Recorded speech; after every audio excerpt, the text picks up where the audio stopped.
selamatku dalam janji-Mu, kemenanganku selamanya kan ku nyatakan besar setiamu Tuhan di hidupku.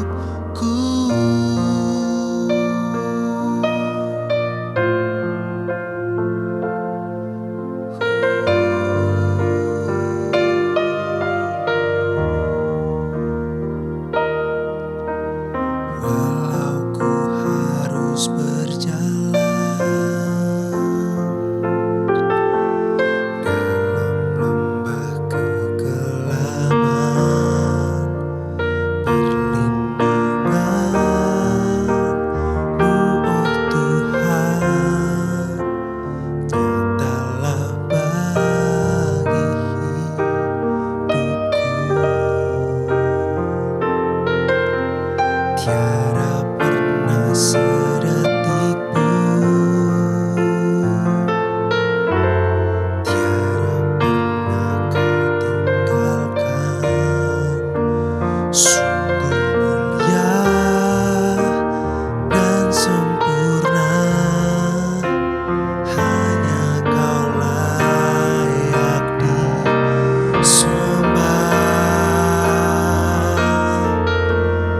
Yesus, Engkau juru selamatku dalam janji-Mu, kemenanganku selamanya kan ku nyatakan besar setiamu Tuhan di hidupku.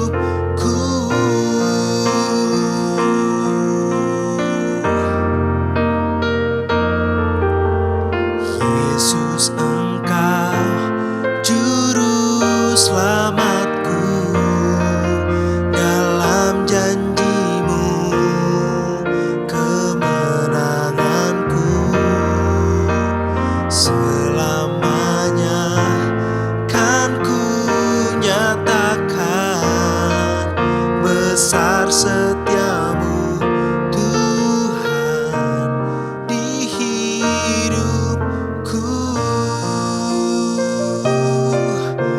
Besar setiamu Tuhan di hidupku.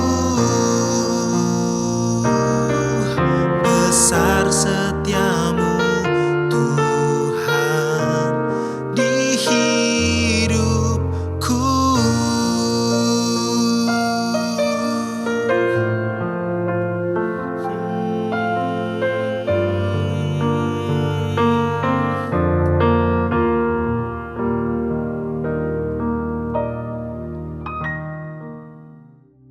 Shalom saudara sekalian, hari ini kita mau melihat di 1 Raja-Raja 20. Saudara, di 1 Raja-Raja 20 kita boleh melihat bagaimana kedaulatan Tuhan itu ada. Segala sesuatu yang terjadi itu hanya karena kedaulatan Tuhan. Saudara, ada 3 hal ya kalau kita lihat apa yang disoroti dari 1 Raja-Raja 20 ini. Satu adalah penyertaan Tuhan. Dan kedua, kalau kita boleh melihat lagi bagaimana Tuhan ada di setiap musim hidup. Tuhan bisa melakukan segala sesuatu di atas gunung atau di lembah. Tuhan bisa mengerjakan sesuatu. Jadi Tuhan tidak melihat kondisi di atas atau di bawah. Di setiap musim, di setiap saat Tuhan bisa melakukan kemenangan-kemenangan itu. Dan ketiga, semua dilandasi ketaatan. Saudara sekalian, ini ternyata sangat penting di dalam Tuhan. Ya, kalau kita melihat ini bagaimana menceritakan Ahab. Waktu saat itu Ahab adalah sebagai raja Israel. Kita saat ini mau melihat di 1 Raja-Raja 20 ayat 28. Kita mau melihat ayat ini berkata demikian. Maka datanglah abdi Allah dan berkata kepada Raja Israel, beginilah firman Tuhan, oleh karena orang Aram itu telah berkata, Tuhan ialah Allah gunung dan bukan Allah dataran. Maka aku akan menyerahkan seluruh tentara yang besar itu ke dalam tanganmu, supaya kamu tahu bahwa akulah Tuhan. Saudara sekalian, kalau kita melihat ini ya, ada 3 hal yang mau kita lihat. Bagaimana Tuhan itu bisa bekerja karena ada penyertaan Tuhan. Kalau kita lihat di sini saudara, waktu kemenangan terjadi terhadap Ahab, yaitu saat itu Raja Israel, itu bukan karena perbuatan Ahab. Keadaan Ahab waktu itu tidak baik. Ya, tetapi Tuhan beri kemenangan itu karena kedaulatan Tuhan. Karena pemeliharaan Tuhan, agar orang-orang melihat bahwa Tuhan itu luar biasa dan kemuliaan Tuhan itu dinyatakan. Saudara nanti bisa melihat juga bagaimana Tuhan memberi kemenangan itu terjadi bukan saat waktu itu. Di sini dikatakan, dibilang Allah itu adalah Allah gunung, bukan Allah dataran. Kalau saudara lihat di ayat 28 ini, Tuhan mau menunjukkan di setiap musim, di setiap keadaan apapun, Tuhan bisa melakukan kemenangan. Kita melihat Tuhan ini tidak dipengaruhi dengan lokasi, dengan keadaan. Kalau kedaulatan Tuhan itu ada di setiap saat, tidak ada batasan-batasannya. Jadi kita melihat itu kalau kita baca ayat-ayat ini luar biasa saudara sekalian. Dan landasan yang terakhir itu adalah mengenai ketaatan. Jadi saudara sekalian, Tuhan sangat mementingkan ketaatan. Jadi sebuah pelanggaran yang serius ketidaktaatan itu. Dimana waktu kalau saudara baca di 1 Raja-Raja 20 ini, ada menceritakan bahwa Ahab itu cuman taat separuh. Buat Tuhan separuh itu tetap namanya tidak taat. Ketaatan itu full taat. Dan Tuhan ini sangat serius memberi kemenangan itu karena ketaatan. Jadi saudara sekalian, ada 3 hal yang penting dalam hal ini. Bagaimana Tuhan mau menunjukkan kepada kita. Jadi yang kita lihat apa untuk kehidupan kita hari-hari ini. Apa yang Tuhan mau. Jadi saudara sekalian, dalam kita menghadapi kesulitan, dalam menghadapi tantangan, ingatlah pemeliharaan Tuhan ada pada kita. Kita umat yang dipilih oleh Tuhan. Bukan karena kita. Kita ini manusia yang tidak sempurna. Manusia yang bisa melakukan kesalahan. Tapi penyertaan Tuhan ada pada kita. Sehingga waktu kita mengalami kemenangan-kemenangan. Bukan nama kita yang dimuliakan. Melainkan nama Tuhan yang dimuliakan. Yang kedua, ya saudara lihat. Di setiap musim hidup kita. Tuhan ada menyertai kita. Kemenangan boleh terjadi di dalam kehidupan kita di setiap musim hidup kita. Mungkin kita saat ini ada yang mengalami keadaan musim yang lagi gak enak. Yang tidak baik-baik saja. Keadaan sulit, masalah begitu banyak. Musim yang lagi masuk ke musim yang benar-benar luar biasa persoalan-persoalannya. Tapi ingatlah saudara sekalian bahwa penyertaan Tuhan ada pada kita. Sehingga kita bisa melalui masalah-masalah itu. Kita mau ada di gunung, ada di lembah. Tuhan hadir bersama-sama dengan kita. Tuhan tidak membiarkan kita. Tuhan menuntun kita agar kita bisa melihat Tuhan. Sehingga waktu kemenangan terjadi, kita tahu Tuhan tidak meninggalkan kita. Sebab itu saudara, bagi saudara yang saat ini mungkin dalam keadaan yang tidak enak, marilah pandang Tuhan. Jangan kita lari daripada Tuhan. Karena saudara sekalian, Tuhan yang selalu ada bersama dengan kita. Tuhan yang memberi kekuatan kepada kita. Berlarilah, pandanglah Tuhan. Larilah ke nama yang luar biasa itu. Nama Tuhan yang tidak pernah meninggalkan. Karena hati Tuhan selalu ada di hati kita. Tuhan mencintai kita. Tuhan mengasihi kita. Dalam segala keadaan musim hidup kita. Tuhan hadir bersama dengan kita. Sehingga kita mengalami kemenangan-kemenangan yang luar biasa. Saudara, di dalam mungkin saudara lagi diberkati. Di dalam musim saudara yang nikmat, yang indah. Ingatlah. Itu terjadi bukan karena usaha kita. Itu karena kasih karunia Tuhan yang ada pada kita. Jadi saudara sekalian, ingatlah cintanya Tuhan itu dalam kita luar biasa. Dan yang ketiga saudara sekalian, ketaatan. Marilah saudara sekalian, ketaatan yang separuh itu bukan taat. Biarlah kita mentaati Tuhan dengan sepenuhnya. Karena Tuhan mau melihat bagaimana kehidupan kita. Respon kita terhadap Tuhan. Respon kita mengasihi Tuhan. Itu Tuhan sangat-sangat mementingkan dalam kehidupan kita. Kita sekarang ini diajarkan untuk hidup menurut firman Tuhan. Biarlah kehendak kita diselaraskan dengan kehendak Tuhan. Bagaimana supaya kehendak Tuhan itu bisa terjadi dalam kehidupan kita? Mari kita bangun hubungan dengan Tuhan dari hari ke hari. Berintimasi dengan Tuhan. Semakin hari biarlah kita semakin serupa dengan Tuhan. Kita boleh melihat bagaimana Tuhan bekerja di dalam kehidupan kita. Sehingga kita boleh melihat Tuhan itu indah dalam kehidupan kita. Firman itu hidup di dalam kita. Sehingga kita dari hari ke hari dimampukan untuk menuruti kehendak Tuhan. Sesuatu yang mudah dikatakan. Tapi kalau kita menyerahkan kepada Tuhan, Tuhan yang akan menolong kita. Jadi saudara sekalian, kalau kita lihat dari 1 Raja-Raja, di dalam 1 Raja-Raja 20 ini kita boleh melihat bagaimana Tuhan itu berdaulat atas hidup kita. Apapun yang terjadi saat ini, semua karena kedaulatan Tuhan. Baik itu kita melihat hal-hal yang baik, hal-hal yang buruk, tapi Tuhan semuanya ini ada di dalam tangan Tuhan.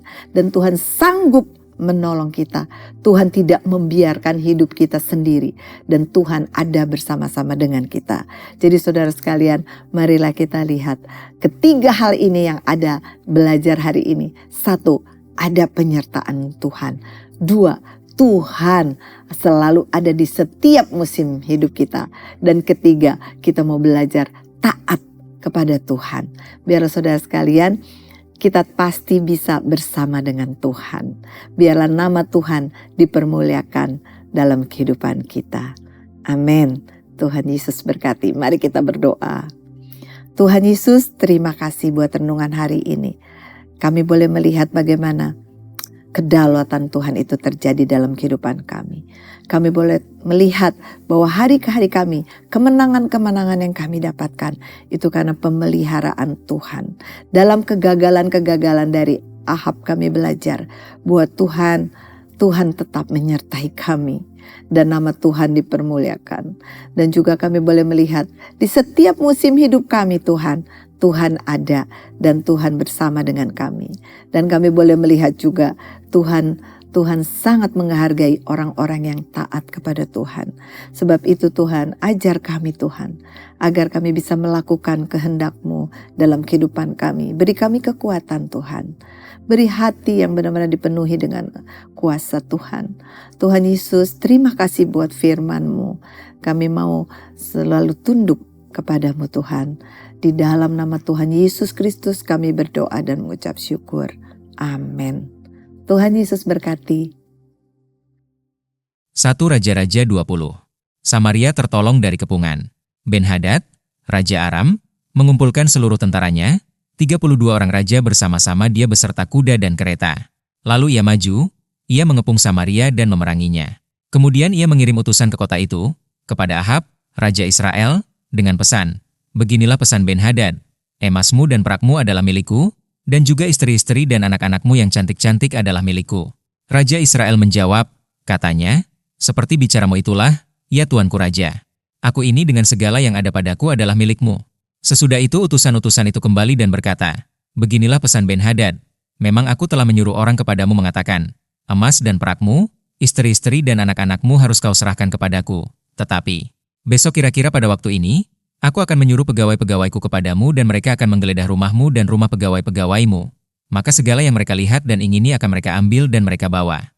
Lalu Raja Israel memanggil semua tua-tua negeri itu dan berkata, camkanlah, orang ini mengikhtiarkan kecelakaan kita, sebab ia telah menyuruh orang kepadaku meminta istri-istriku, anak-anakku, emas dan perakku, dan aku tidak menolak memberikannya kepadanya. Lalu kata semua tua-tua dan segenap rakyat itu kepadanya, jangan dengarkan, jangan luluskan. Sebab itu ia berkata kepada utusan-utusan Ben-Hadad, katakanlah kepada tuanku raja, segala yang pertama kali kau suruhkan kepada hambamu ini, aku akan melakukannya, tetapi tuntutan yang kemudian ini tidak dapat kupenuhi. Lalu pergilah utusan-utusan itu dan menyampaikan jawab itu kepada Ben-Hadad. Ben-Hadad menyuruh orang kepada Ahab dengan pesan, beginilah kiranya para Allah menghukum aku, bahkan lebih lagi daripada itu, jika rakyat yang mengikut aku masih dapat menjemput segenggam penuh debu puing Samaria. Tetapi Raja Israel menjawab, katanya, katakanlah, orang yang baru menyandangkan pedang janganlah memegahkan diri seperti orang yang sudah menanggalkannya. Segera sesudah Ben-Hadad mendengar perkataan itu, pada waktu ia sedang minum-minum dengan raja-raja di pondok, berkatalah ia kepada pegawai-pegawainya, aturlah barisanmu, lalu mereka mengatur barisannya melawan kota itu. Tetapi tiba-tiba tampillah seorang nabi kepada Ahab, Raja Israel, serta berkata, beginilah firman Tuhan, sudahkah kau lihat semua orang yang sangat ramai itu? Bahwasanya pada hari ini aku akan menyerahkan mereka ke dalam tanganmu, supaya engkau tahu bahwa akulah Tuhan. Lalu bertanyalah Ahab, dengan bantuan siapa? Jawabnya, beginilah firman Tuhan, dengan bantuan orang-orang muda pengiring kepala-kepala daerah. Tanyanya pula, siapakah yang akan memulai perang? Jawabnya, engkau. Kemudian ia menghitung jumlah orang-orang muda pengiring kepala-kepala daerah itu.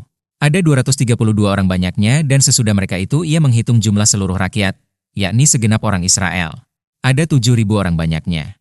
Lalu mereka maju menyerang pada waktu tengah hari, sementara Ben-Hadad minum-minum sampai mabuk di pondoknya, bersama dengan ke-32 raja yang membantunya. Ketika orang-orang muda pengiring kepala-kepala daerah itu maju menyerang lebih dahulu, maka Ben-Hadad menyuruh orang menyelidiknya, dan mereka memberitahukan kepadanya. Demikian, ada orang-orang maju menyerang dari Samaria. Lalu katanya, entah mereka datang dengan maksud damai, entah dengan maksud perang, tangkaplah mereka hidup-hidup. Sementara itu keluarlah mereka itu dari dalam kota, yakni orang-orang muda pengiring kepala-kepala daerah dan juga tentara yang mengikuti mereka. Lalu mereka masing-masing membunuh lawan yang dihadapinya, sehingga orang Aram itu melarikan diri dan dikejar oleh orang Israel.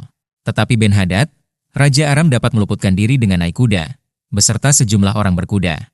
Juga Raja Israel maju, lalu memusnahkan kuda dan kereta itu dan mendatangkan kekalahan yang besar kepada orang Aram.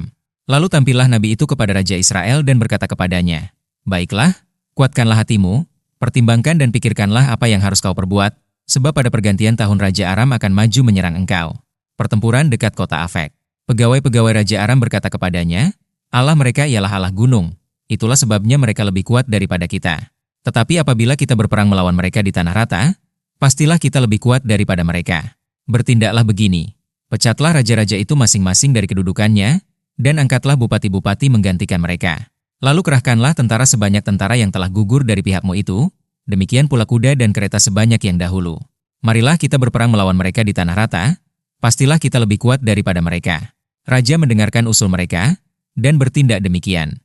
Dalam tahun yang berikutnya Ben-Hadad memeriksa barisan orang Aram, lalu ia maju ke Afek untuk berperang melawan orang Israel. Orang Israel pun memeriksa barisannya dan setelah dibekali mereka berangkat menghadapi orang Aram. Orang Israel berkemah di hadapan mereka seperti dua kawanan kambing, sedang orang Aram telah datang membanjiri negeri itu. Maka tampillah abdi Allah dan berkata kepada Raja Israel, beginilah firman Tuhan, oleh karena orang Aram itu telah berkata, Tuhan ialah Allah gunung dan bukan Allah dataran, maka aku akan menyerahkan seluruh tentara yang besar itu ke dalam tanganmu, supaya kamu tahu bahwa akulah Tuhan. 7 hari lamanya mereka berkemah berhadap-hadapan. Tetapi pada hari yang ke-7 mulailah pertempuran, dan pada suatu hari orang Israel menewaskan 100.000 orang berjalan kaki dari orang Aram itu. Orang-orang yang masih tinggal melarikan diri ke Afek, ke dalam kota, tetapi temboknya roboh menimpa ke-27.000 orang yang masih tinggal itu. Sementara itu Ben-Hadad melarikan diri dan masuk ke kota, dan bersembunyi dari satu kamar ke kamar yang lain. Lalu berkatalah pegawai-pegawainya kepadanya, ketahuilah, kami telah mendengar bahwa raja-raja kaum Israel itu adalah raja-raja pemurah. Marilah kita menaruh kain kabung pada pinggang kita dan tali pada kepala kita, dan dengan demikian keluar menghadap Raja Israel. Barangkali ia akan menyelamatkan nyawamu. Lalu mereka melilitkan kain kabung pada pinggang mereka dan tali pada kepala mereka, kemudian mereka pergi menghadap Raja Israel sambil berkata, hambamu Ben-Hadad berkata, kiranya tuanku membiarkan aku hidup. Jawabnya, masih hidupkah dia? Dia saudaraku. Orang-orang itu menganggap hal itu sebagai tanda yang baik, maka segeralah mereka berpegang pada perkataannya itu. Lalu berkata, memang saudaramu Ben-Hadad. Sesudah itu berkatalah Ahab, pergilah, ambil dia. Jadi keluarlah Ben-Hadad mendapatkan dia, lalu diajak naik ke atas kereta. Kata Ben-Hadad kepadanya, kota-kota yang telah diambil bapakku dari pihak bapamu akan kukembalikan. Engkau boleh juga membuat pasar bagimu di Damsyik, seperti yang dibuat bapakku di Samaria. Dan aku sendiri, kata Ahab, akan membiarkan engkau pergi dengan perjanjian. Lalu ia mengadakan perjanjian dengan dia dan membiarkannya pergi. Nubuat tentang hukuman yang akan menimpa Ahab. Seorang dari rombongan Nabi berkata kepada temannya atas perintah Tuhan, "Pukullah aku." Tetapi orang itu menolak memukulnya. Lalu ia berkata kepadanya, "Oleh sebab engkau tidak mendengarkan suara Tuhan, ketahuilah, apabila engkau pergi daripadaku, seekor singa akan menerkam engkau." Dan ketika orang itu pergi daripadanya, maka seekor singa bertemu dengan dia, lalu menerkam dia. Kemudian Nabi itu bertemu dengan orang lain, lalu ia berkata, "Pukullah aku." Orang itu memukul dan melukai dia. Sesudah itu Nabi itu pergi dan berdiri menantikan raja di jalan, sambil menyamar dengan membubuh kain pembalut pada matanya. Pada waktu raja lewat, ia mengadukan halnya kepada raja. Katanya, "Ketika hambamu ini maju ke tengah pertempuran, tiba-tiba ada seorang meninggalkan barisan dan membawa seorang kepadaku sambil berkata, 'Jagalah orang ini, jika ia hilang dengan cara bagaimanapun juga, maka nyawamu adalah ganti nyawanya, atau engkau harus membayar setalenta perak.' Ketika hambamu ini repot sana-sini, orang itu menghilang." Kemudian Raja Israel itu berkata kepadanya, "Begitu jugalah hukumanmu, engkau sendiri telah menetapkannya." Lalu segeralah ia membuka kain pembalut itu dari matanya, sehingga Raja Israel mengenali dia sebagai seorang dari rombongan Nabi. Kata Nabi itu kepadanya, "Beginilah firman Tuhan, oleh karena engkau telah membiarkan lolos orang yang dihususkan bagiku untuk ditumpas, maka nyawamu adalah ganti nyawanya dan rakyatmu ganti rakyatnya." Lalu Raja Israel pergi ke istananya dengan kesal hati dan gusar, maka sampailah ia di Samaria.